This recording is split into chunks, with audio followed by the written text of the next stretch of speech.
On Ravikant GS research academy में आपका हार्दिक स्वागत है। जैसा कि आज हम लोग डिस्कशन करेंगे क्लास 6 के एनसीईआरटी साइंस सब्जेक्ट चैप्टर 1 विविधता में एकता।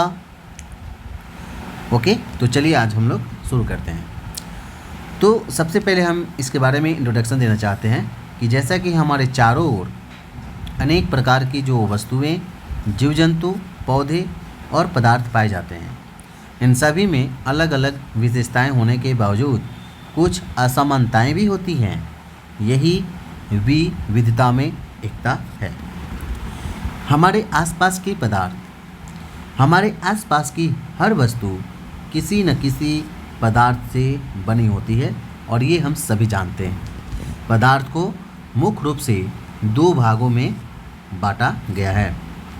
प्राकृतिक पदार्थ, जो पदार्थ प्रकृति में स्वयं पाए जाते हैं, जैसे कि जल, वायु, पत्थर, मिट्टी, लकड़ी, सोना। मानव निर्मित पदार्थ, जो पदार्थ मनुष्य द्वारा बनाए जाते हैं, ठीक है, उसे मानव निर्मित पदार्थ कहते हैं। मैन मेड सब्सटेंसेस, जैसा कि प्लास्टिक, कांच, कागज, कपड़ा, इमारत, बिल्डिंग या कुर्सी। ओके, बेसिकली पदार्थ के 3 रूप हैं, ठीक है। वैसे तो आगे चल के आपको 5 अवस्थाएं इनको मिलेंगे देखने के, लेकिन अभी के लिए हम लोग 3 जो स्टेट पढ़ेंगे इसका, ठीक है। तो जैसे कि ठोस, द्रव और गैस। ठोस का जो ठोस में क्या होता है ना कि उसका जो आकार जो होता है निश्चित होता है और आयतन और आयतन होता है, माने कि आकार और आयतन जो होता है ना वो निश्चित होता है, ठीक है। और ठोस की जो चलिए द्रव के बारे में बात करें, लेकिन आयतन यानी कि द्रव में जो होता है ना कि आयतन पर निश्चित, लेकिन आकार में इसका निश्चित नहीं होता, अनिश्चित होता है द्रव का, ठीक है। और गैस का क्या होता है कि न तो निश्चित आकार होती है और न तो निश्चित आकार, नहीं निश्चित आयतन होता है गैस में। ठोस का जो कण होता है बहुत पास पास होता है, ठीक है, ओके। लेकिन वही द्रव में अगर देखा जाए तो इसका जो पार्टिकल्स होता है, जो कण होता है, थोड़े दूर दूर में होते हैं, ठीक है। गैस में क्या होता है कि इसका जो कण है ना बहुत दूर दूर होते हैं। अगर हम ठोस के बारे में बात करें, एग्जाम्पल के बारे में, जैसे कि पत्थर हो गया, लकड़ी, लोहे की कील, बर्फ इत्यादि, जैसे यहाँ पे एग्जाम्पल में आप देख सकते हैं इसको। गैस द्रव का जो उदाहरण है, जैसे जल, दूध, तेल, शराब इत्यादि। और ये गैस यानी कि वायु, ऑक्सीजन, कार्बन डाइऑक्साइड, CO2।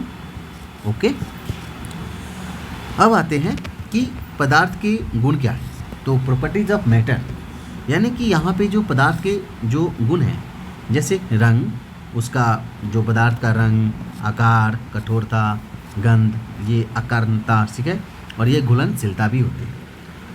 अब हम बात करेंगे कि पदार्थ में परिवर्तन, यानी कि चेंज इन मैटर।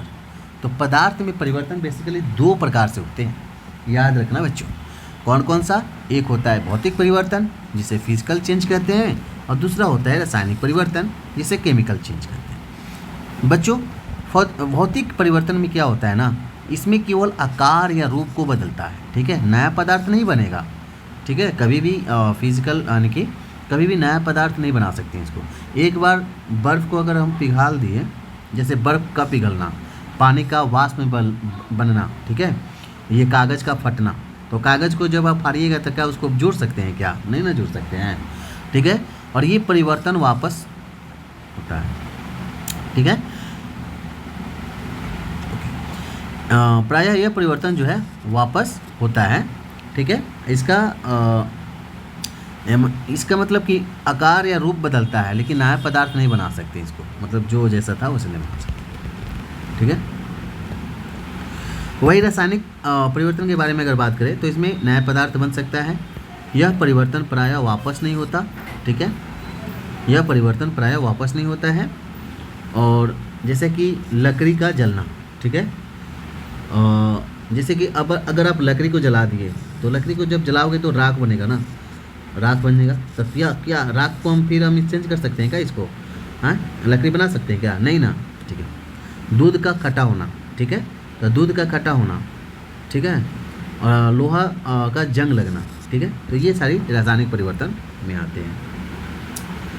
अब आते हैं कि पदार्थ का हमारे जीवन में महत्व क्या है। तो देखिए, पदार्थ हमारे जीवन की एक मूलभूत जो है आवश्यकता है, नेसेसरी है। भोजन, वस्त्र, आवास, परिवहन, ये सभी पदार्थ से ही बने हैं। किसान फसल उगाने के लिए मिट्टी, जल, वायु पर निर्भर करता है। हमें पदार्थ का सदुपयोग न करना चाहिए या न कि दुरुपयोग करना चाहिए, कभी भी दुरुपयोग नहीं करना चाहिए। अब महत्वपूर्ण बिंदु यहाँ पे याद कर सकते हैं क्या क्या इम्पोर्टेंट पॉइंट्स क्या हैं कि हमारे चारों अनेक प्रकार के पदार्थ पाए जाते हैं। पदार्थ प्राकृतिक या मानव निर्मित हो सकते हैं। पदार्थ 3 रूप होते हैं, ठीक है, 3 रूप में होते हैं, इनकी ठोस, द्रव और गैस, ठीक है। पदार्थों के गुण कैसे होते हैं? तो उसका रंग, गंध, आकार, कठोरता, घुलनशीलता आदि होते हैं। पदार्थ में परिवर्तन भौतिक या रासायनिक दोनों हो सकते हैं। कीवर्ड्स क्या क्या याद कर सकते हैं यहाँ पे, जैसे कि ये हो गए पदार्थ, natural, man made, solid, liquid, gas, physical change, chemical change. परीक्षा के लिए क्या उपयोग है? तो इनमें से कौन प्राकृतिक पदार्थ हैं बताइए। नेचुरल पदार्थ कौन है? प्लास्टिक है कि लकड़ी है कि कागज़ है कि कांच है?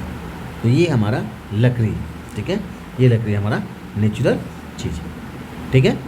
बर्फ़ के पिघलने में कौन सा परिवर्तन होता है?